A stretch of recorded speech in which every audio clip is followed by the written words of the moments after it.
My name is Clara Bennett. I'm 31 years old, and I drive packages for a living. Early mornings, steel-toed boots, and coffee that tastes like it's been filtered through cardboard. I am the oldest child, the quiet one, the one who shows up when the tires are flat or the water heater leaks. I don't drink much, I keep receipts, and I say I'm fine even when I'm not. Thanksgiving this year was at my sister Hannah's house. Suburbs, gray skies, 2 inflatable turkeys already drooping in the cold. I was late, not because I wanted to be, but because a rerouted route had added 30 stops to my day, and one neighbor insisted I wait while he double-checked if his wife had ordered the wrong blender. Peak season makes time bend like taffy.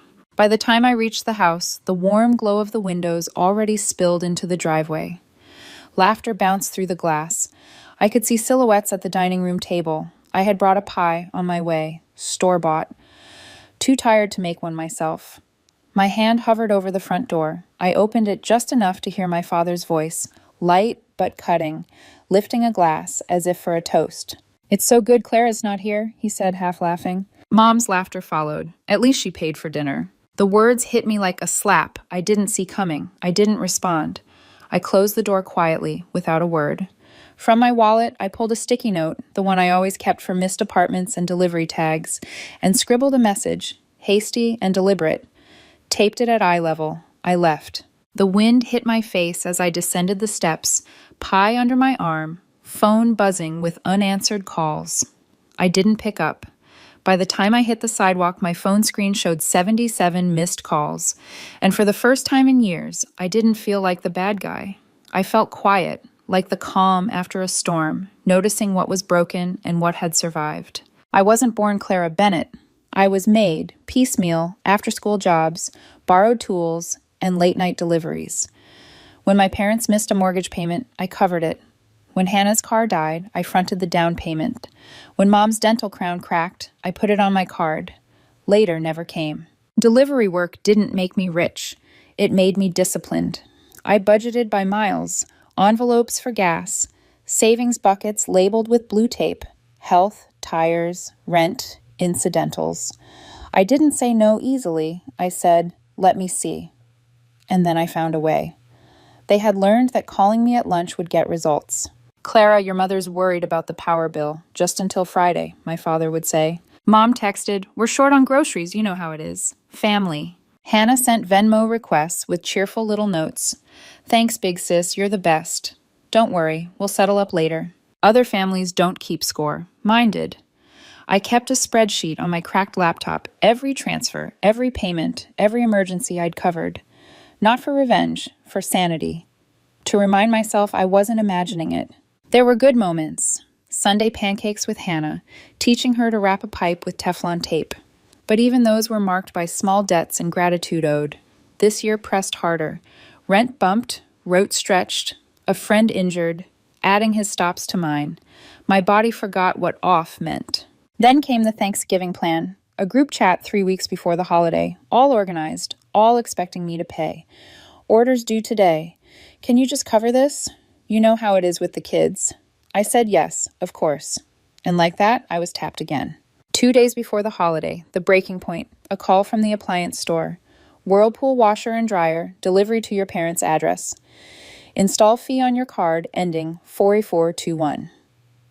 My mouth went dry. I hadn't authorized it. Mom and Dad waved it off as practical. "Don't be dramatic. We were going to pay you back." "Selfish," they said. I felt my jaw click. I thought of laundries done at coin machines, my spreadsheet, every time I'd been called dramatic or selfish. I canceled the order from my van, breathing heavy, hands gripping the steering wheel. For the first time, I didn't apologize, didn't explain. I let silence stretch. Thanksgiving morning, my route exploded. Trucks down, extra stops. My phone buzzed endlessly. "Hannah, you're still coming, right? Mom, don't be late. Food window tight." I answered once. "I'll try."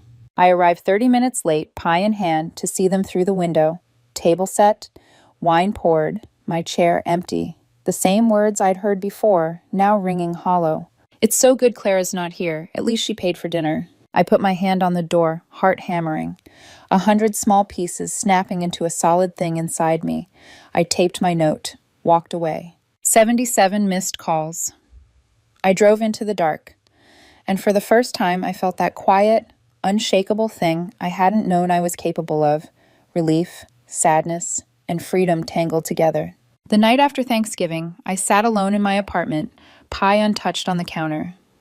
The small space smelled faintly of coffee and lavender, the rituals I clung to when the rest of the world demanded more than I could give.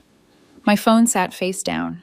The missed calls, the texts, the voicemails, they piled up like the debts I'd silently carried for years. I didn't touch them. I opened my laptop. The spreadsheet I'd kept for months glared back at me.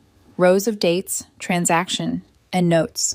Water bills for Hannah's apartment, dental work for Mom, tires for Dad, groceries fronted, appliance orders canceled, every emergency I'd silently assumed.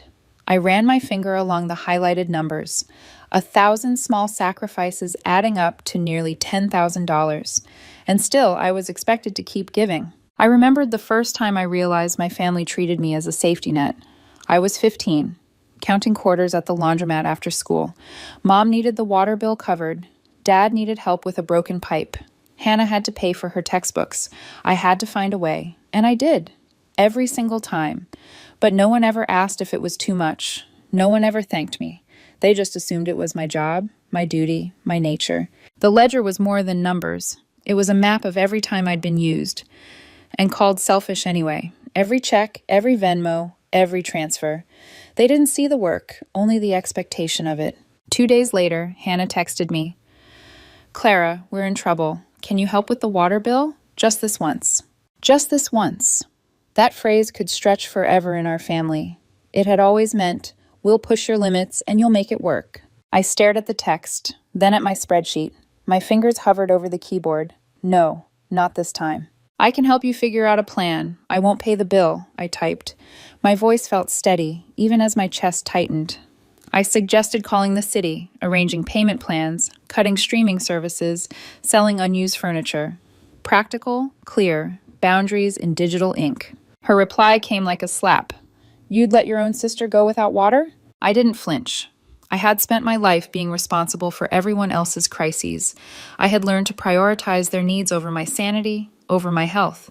But this time, the ledger had a voice, and I let it speak. "You think I'm your budget. I'm not. I am me. I can help you plan. I will not pay." Her words faltered. I could see the image of the little girl I used to protect, now replaced by the woman who assumed my labor was limitless. I imagined the wind outside shoving a dry leaf across my window, the same wind that had slapped my face on Thanksgiving Day when I walked away. Change was coming. Over the next week, the pattern repeated. My family called, they texted, they pleaded, they joked. They tried to guilt me into returning to the role I'd finally rejected. I let most of it go unanswered. I ignored the group chats, deleted payment authorizations, changed passwords, cut ties where their entitlement had infected my life. And yet, the ache lingered. Even as I refused to participate, I felt the weight of my own love for them pressing on my chest. This wasn't cruelty. This wasn't spite. It was a boundary I needed to survive. I began noticing the small details I'd forgotten to cherish. The quiet of my apartment, the morning sun cutting across the kitchen floor, the smell of coffee in my mug before the chaos of the world intruded. I even started humming badly while sorting packages, a reminder of the human being I had neglected for the family I loved. I remembered the little victories too. The neighbor who left a cup of cocoa taped to his mailbox, thanking me for deliveries. The tiny note that said, "We saw you, we noticed your work." It was a world outside my family, one that acknowledged effort without entitlement, and it reminded me that perhaps I could exist without being a ledger in someone else's life. But the family tug didn't vanish. Hannah's husband, always smiling through chaos, posted a story online, a cheerful, mocking tableau of their Thanksgiving table captioned, "When Clara isn't there to pick up the slack." The GoFundMe link followed, suspiciously close to the total I had spent over the year. Comments piled in from relatives and neighbors about community, charity, and grace. I did nothing. I let it sit. I didn't reply, didn't explain, didn't justify. For the first time, I realized silence could be armor, boundaries could protect without causing destruction. And somewhere between the spreadsheets, the wind, the packages, and the humming, I found a small thread of freedom. It wasn't relief yet. It wasn't joy. It was the quiet knowledge that I had begun choosing myself. It was a Tuesday evening when I finally decided to face them. My apartment was small, cozy, cluttered, familiar. I let them in because I wanted this to be said, spoken aloud, with eyes meeting mine rather than fingers typing behind screens. Mom, Dad, and Hannah stepped in, filling my space like they owned it. Mom's eyes flicked to the sticky note on the fridge before she masked it with a polite smile. Dad leaned against the kitchen counter, casual but expectant. Hannah's arms were crossed, her jaw tight. "Clara," Mom began, voice syrupy, "you embarrassed us at Thanksgiving." Dad added, "You made your mother cry. That's not how a family behaves." Hannah's tone was sharp. "You left a note on the door like a child." I kept my voice calm. "What did my note say?" I asked, and the room shifted.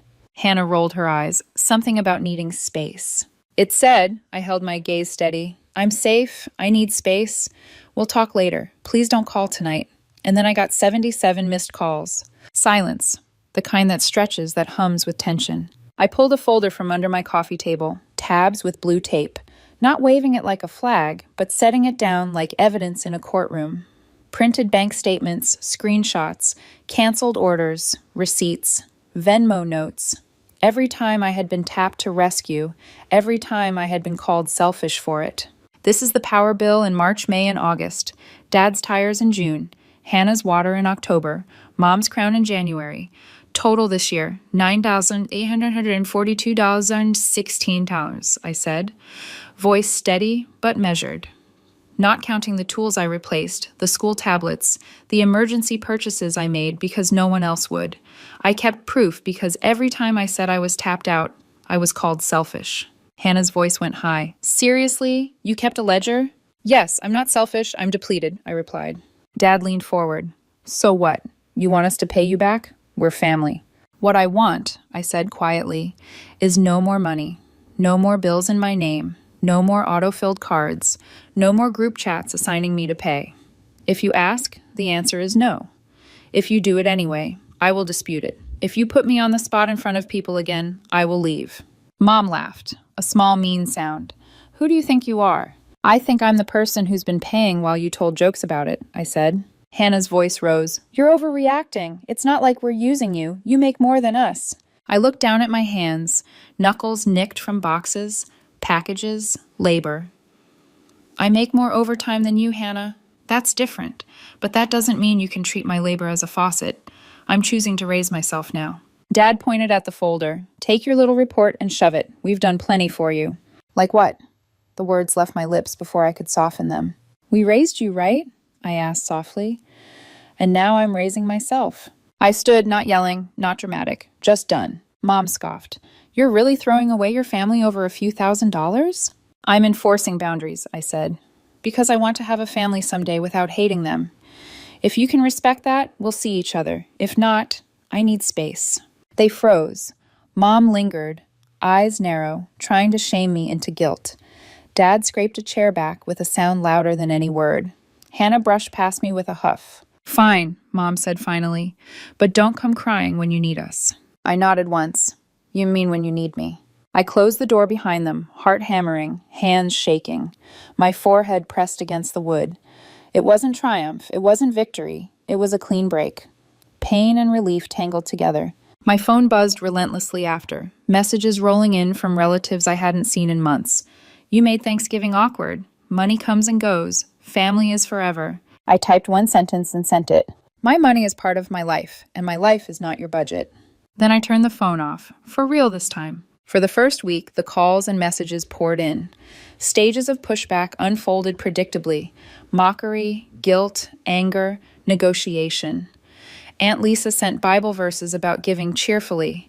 Uncle Mike lectured on providing. Cousin Derek wanted Hulu login credentials. I ignored most of it. I removed devices, changed passwords, untangled myself from every system that tethered me to their demands. Even at work, I found small freedoms. Humming while sorting parcels, sharing a laugh with the night shift crew, tiny acknowledgments of being human outside of my family's expectations. And slowly I began to breathe differently. Not lighter, not easy, but differently.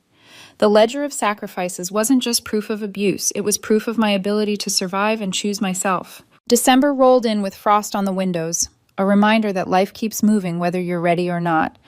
I finished my Sunday routes without crashing. The rhythm of work, once suffocating, became a grounding force.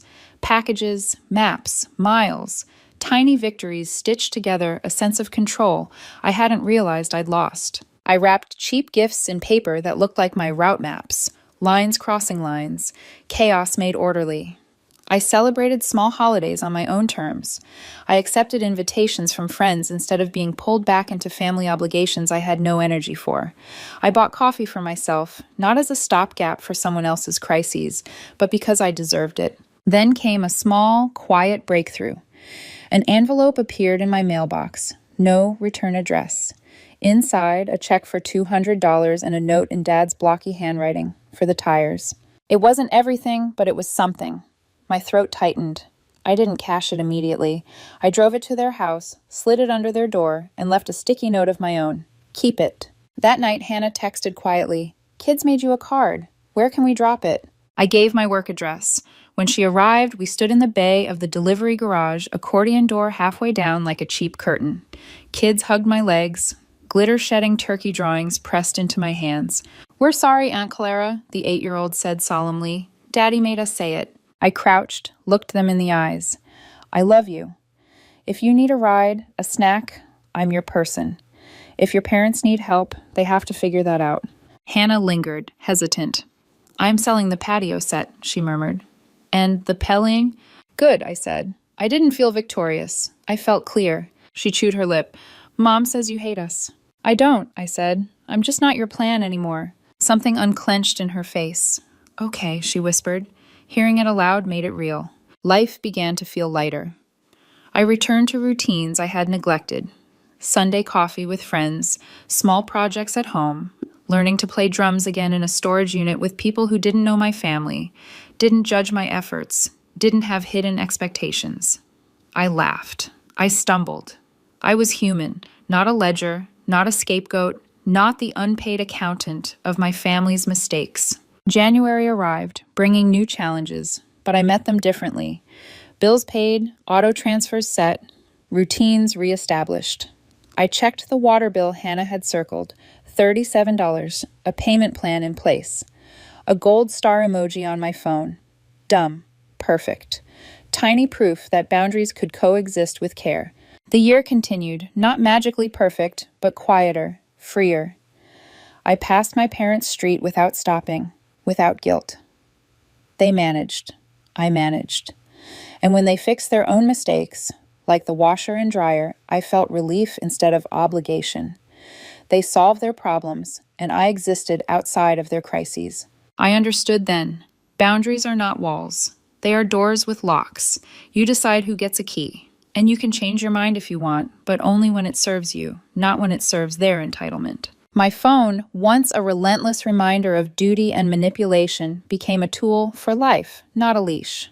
I didn't owe silence to keep others comfortable. I didn't owe a paycheck to dodge insults. I wasn't a faucet. I was Clara Bennett. I delivered packages. I paid my own bills. I helped when I could without hurting myself. I loved my family enough to stop being their plan. And I loved myself enough to walk away when the joke was always on me. The moral of my story fits on a sticky note taped to my fridge as a daily reminder. I will not be used. Not by strangers. Not by customers. Not by people with my last name. I will show up where I am valued, not consumed. And if that makes me serious, I will wear it proudly. It's mine.